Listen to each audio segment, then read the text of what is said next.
Welcome back to Midwest Street Cars. In the last video, you saw the Cadillac got new rear cradle, new rear housing, new rear suspension. Everything's fixed. We set the initial ride height. We aligned the rear end in the car, pretty much giving us an initial baseline so that we can now finalize that and take it to the racetrack. So today we're going to get it on the scales, get the corner weight set, get the shock set, lock down the anti-roll bar, get this thing ready to go make a lick. And we're going to do something we don't normally do. I noticed that a lot of you guys that run this radial type tire, this is a pro bracket radial. Notice a lot of you guys online reference anti-squat percentages and intersect points and, you know, all the voodoo that I've never really messed with. I usually just do front spread, rear spread, and bar angle, and I adjust it until the car does what it wants and until it's happy. But because most of you guys talk about that a lot and reference it a lot, I feel like it would be beneficial for everyone if we went ahead and ran through that, plotted this 4-link out, showed you what it's set at, take it to the racetrack. And that way, when we go to the racetrack, if it sucks, you can say, well, yeah, you're an idiot. That was never going to work. Your anti-squat percentage was all wrong, and your intersect points were way, you know, out of bounds or whatever it is you guys say. But we're going to plot through that. We're all going to learn this together, and then hopefully, if everything works out, maybe in the future I can do some more with the anti-squat percentages and intersect points and all the voodoo that you guys like to reference constantly. So we'll see. Or I may say, you know, hey, that still doesn't make any sense. The car's going to do what it wants to do no matter what. All right, so first thing first, I know that not everybody's going to have a 4-post lift at their house or wherever they're working on the race car. And not everybody's going to have all the same tools at their disposal. Well,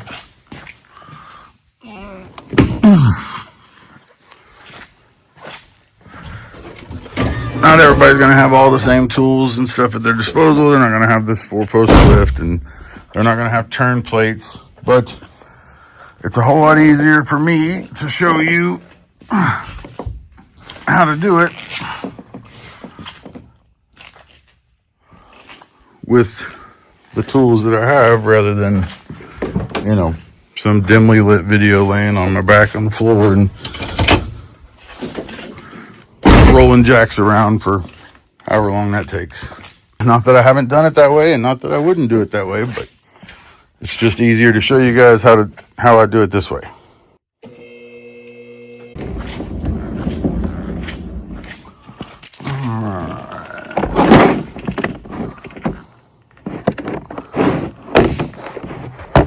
We got our scale system here. 5. Okay. Take this one is the left front.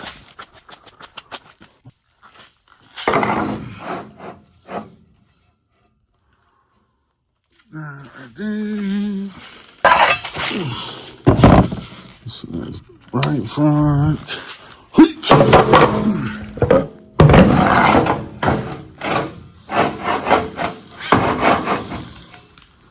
Yep, that right there.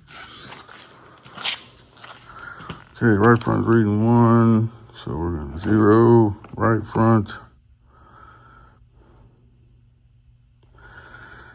Bingo. All right, now we're going to drop the front and do the rear.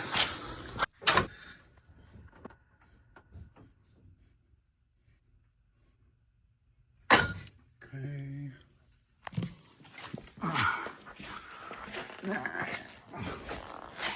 Get the rear off the ground.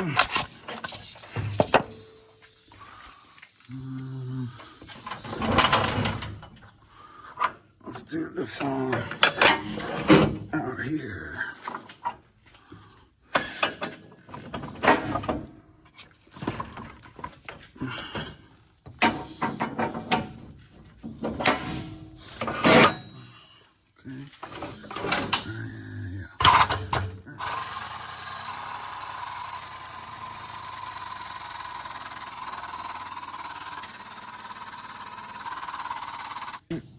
should work.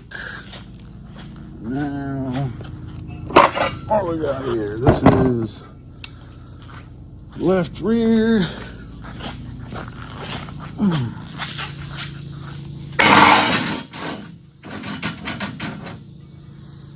Right there.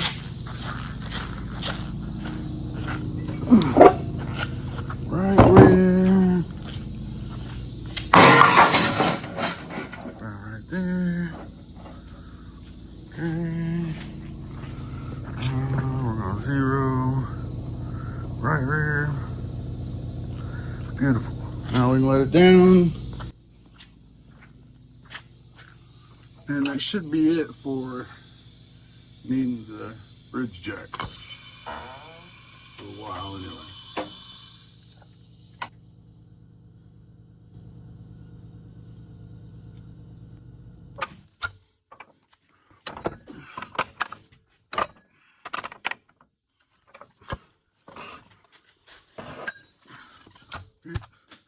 Good. I like to pull on the chassis in a few different places and kind of bounce it so that it sits where it should. And then on the front, if you don't have turnbuckles, you can jerk on the scales real good, and sometimes it'll let the front tire sit out where it wants to. Okay, sweet. All right, let's see where we're at.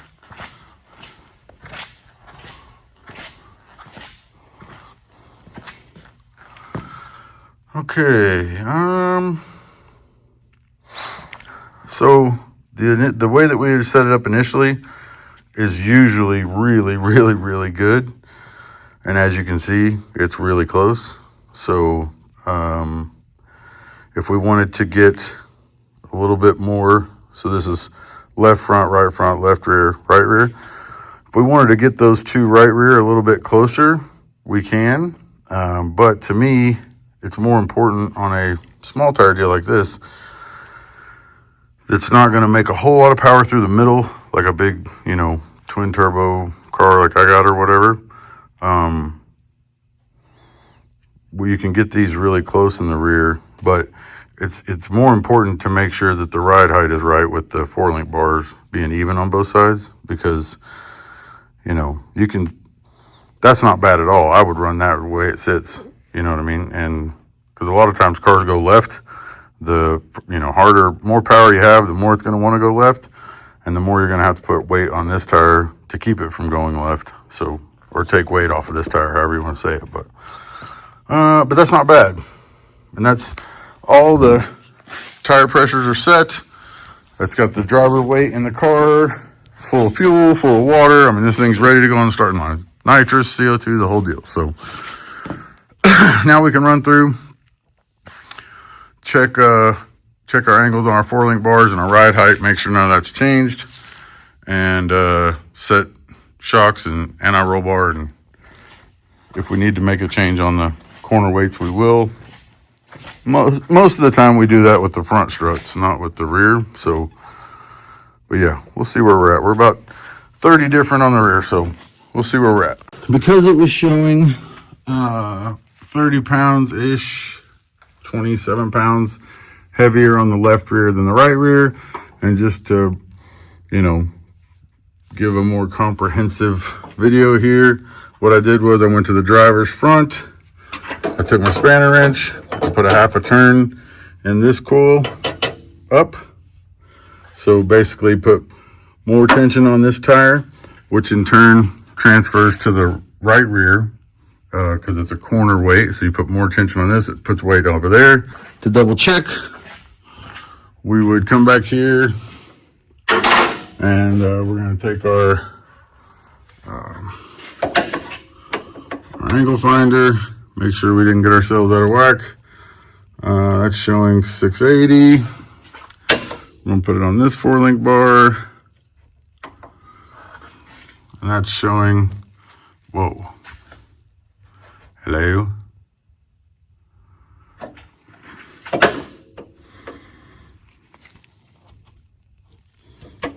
Hello. All right. Well. Okay, so at this point in time, the car is level. Well, the four link bars are level, so the chassis in theory is level. Let's see what it did to our scales. Oh yeah. Okay, so now we're 3 or 4 different on the left rear to right rear, but honestly, that's way closer than you ever need it to be. But it's more important is the 4-link bars being the same angle. So yeah. Okay, so as of right now, that was extremely easy, but it's because that's one of the things that I like to talk about, man, is it was easy because we spent all that time in the initial setup, you know, doing the pre-setup. When you do that, it just makes things go a lot easier. And if they don't go a lot easier in the next step, then something is wrong, either with the car, the chassis, you know, brackets or whatever, and you may have to do some band-aiding to get things where you want it. But, you know, that's what it all boils down to, is like how much work got put in on the chassis table, how much work got put in the initial setup. And our roll bar is neutral. That is crazy. So it's set up real nice, as you can see, extremely nice. Almost too nice. I'm not even going to worry about it. All right, so we're going to go through and plot this deal real quick and basically see where we're at. Basically, what we're going to be doing is measuring from the center of this bolt to the ground, center of this bolt to the ground, center of that bolt to the ground, center of that bolt to the ground, and then get an idea of how far forward this bolt is of the center of the rear axle so that we can measure length of this 4-link bar total as if it was going to the center of the axle. Same on the tops. And then we're going to enter all that stuff into a computer program, hopefully a free one, and see where we end up. Let's go.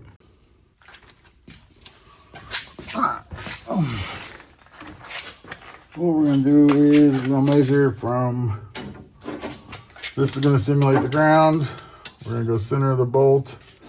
It's easier for me to burn an inch to get to the center of that bolt since it's not pointed. That's 5 7/8. Alright, and then here, this one.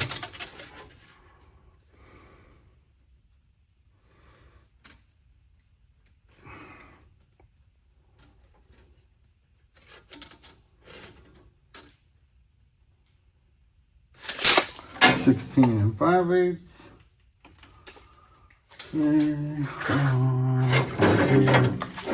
This one.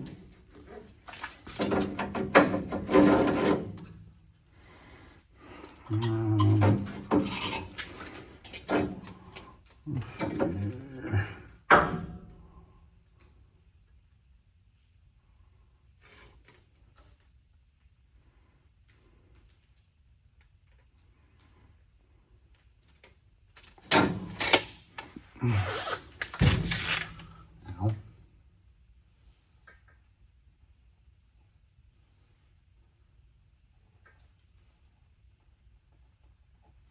Three 3 3/4.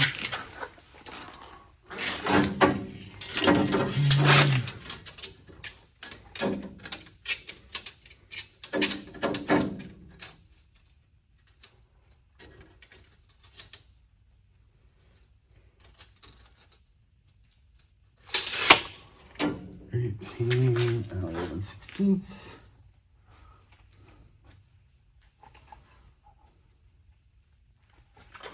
And then I'm gonna say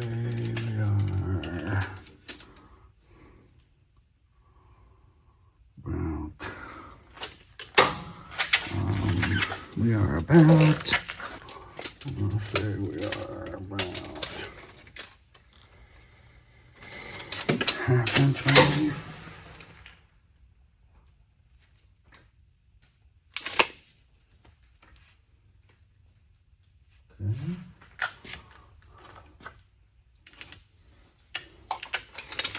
Now, easy measurement is rocker, and really it doesn't really have anything to do with the chassis setup or anything like that, but it does help for diagnosing issues later on. If you see something that you're unsure about or you're trying to figure out, it's nice to know, hey, the rocker's at this, the rocker's at that. It's just another way to double check things. Now, most guys, from what it seems, don't really plot out all their holes. They just kind of get where they're at and then make adjustments from there. But if you want to, it's really not that bad. One of the things that I found that really helps is to use these transfer punches. So you slide the transfer punch through, and like that. And then you can measure. Take your handy dandy measuring device, whatever that may be. Then you can measure point to point for height to see how much rise there is here. And then you can also measure front to back. You can go through and you can basically plot out your entire bracket, how much rise each hole has and how much forward or back each hole has. And then you can put your entire bracket into the computer program. And that way, if you want to make a change, you just pick the different hole in the program. And it works on the rear housing. You can do the same thing with the transfer punches. I don't know that it has to be that, exact, but it's just nice to know. I mean, if you're doing stuff and you got tools, it's nice to use them. But so I'm going to go ahead and I'm going to measure all these out as best I can and put them in the computer program, and we'll see where we end up. Okay, got our notes here. We got the program. This program is called Performance Trends Inc. 4-link Performance Trends Inc. But you go through here and you put in your axle bracket numbers that you got on your different holes. And obviously I wrote down how far up each hole was and how far forward or back. And so I put these holes into the program. And this is what it came up with for intersect point. It says we are at 41.7 intersect center or instant center length, 41.7, instant center height, 8.6, anti-squat percentage, 116.2.